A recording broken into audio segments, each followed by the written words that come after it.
Introducing the world's newest, silliest, and hamburger-eatingest clown, Ronald McDonald. Now, where is that clown? Oh, Ronald! Hey, Ronald! Here I am, kid. Hey, isn't watching TV fun? Especially when you got delicious McDonald's hamburgers. Ronald, you can't be on TV and watch it at the same time. Now, come on and meet the boys and girls. Oh, we've already met. I know we're going to be friends, too, because I like to do everything boys and girls like to do. Especially when it comes to eating those delicious McDonald's hamburgers. A magic tray here keeps me well supplied. McDonald's hamburgers, French fries, and milkshakes. Watch for me on TV. We'll have lots of fun. He's Ronald McDonald, the hamburger happy clown. A McDonald's drive-in restaurant is his favorite place in town.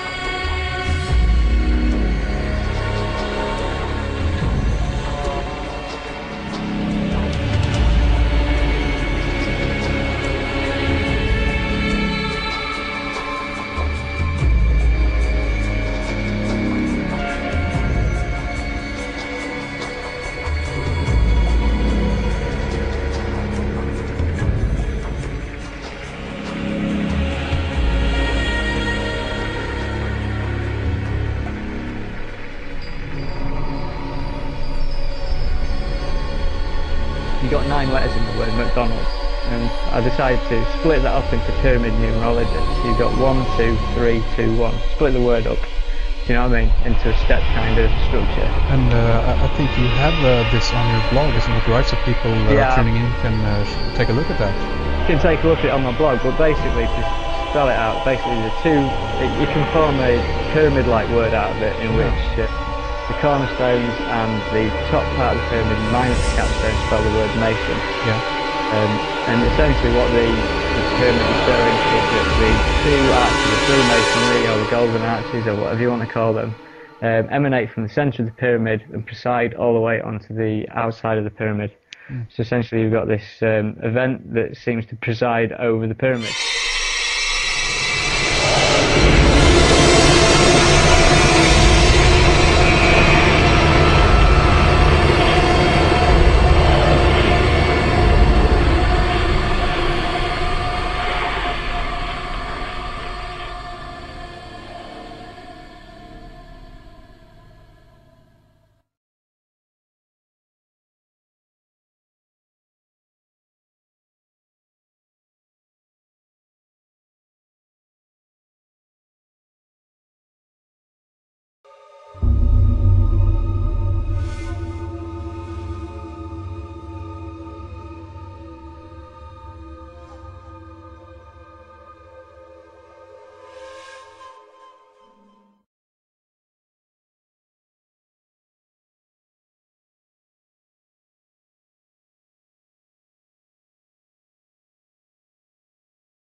When the young man woke up after 300 years in the cave, if you've been sleeping for 300 years and you wake up, the first thing you feel is hungry.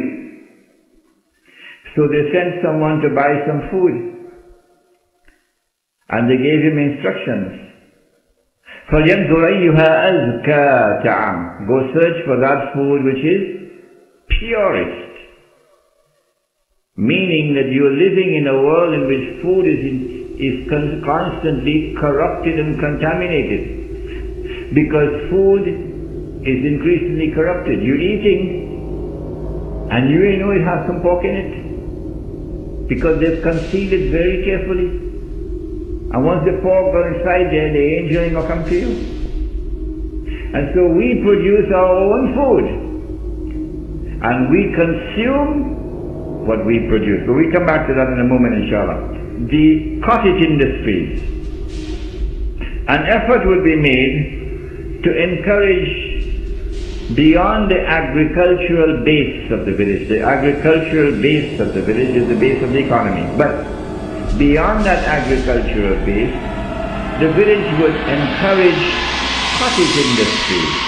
And so it will result in a diversified village economy, particularly for those who are now working on minimum wage.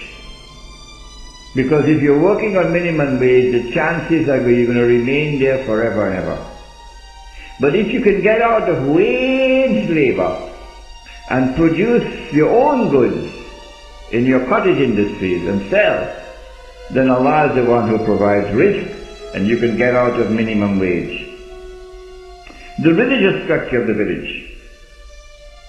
All Muslim residents in the village would constitute one Jamaat. All members of all people resident in the village, all Muslims resident in the village would constitute one Jamaat. That Jamaat would have one Amir. All members of the Jamaat would have to give a pledge to obey the Amir, so that we can have discipline in this village. Any villager who is unwilling to obey the Amir, despite our efforts to convince him to do so, would have to leave the village. And so the lawyers are going to have to work out the legal system that would make it possible for us to remove him from the village. The Amir, in turn, would have an obligation to establish Islam in the Jamaat. It is not sufficient for us to be preaching Islam. Lecture after lecture after lecture after lecture. Man, we're tired hearing you, man. Why don't you establish this thing? You're talking. Why don't you establish it? And so the Emir will have an obligation to establish Islam in the village. When you establish Islam, then your da'wah now has a second part. You will say, come brother, come sister, come see Islam. Come and see Islam. It will be a living force, and the truth will attract people to it. You don't have to do it. The truth itself will attract the hearts of people. What about disputes in the village? Disputes we shall now solve with Kaplas. The village of old in Trinidad, the village of old regulated its disputes through a village panchayat, isn't it? So why do you want to come to attack us now if we want to bring back the panchayat? It's only Lloyd Best who could do it, and we can't do it. This is a village court, and it works only to the extent that villages respect it and villages are willing to submit to its decisions. Our panchayat will be headed by this. In Trinidad they call it Qazi. The correct pronunciation is Qadi. And Haji Ruknuddin, rahimahullah, was Qazi, wasn't he? That is the village judge. So the village panchayat would be headed by a village Qazi or Qadi, who would decide all disputes in accordance with the Sharia.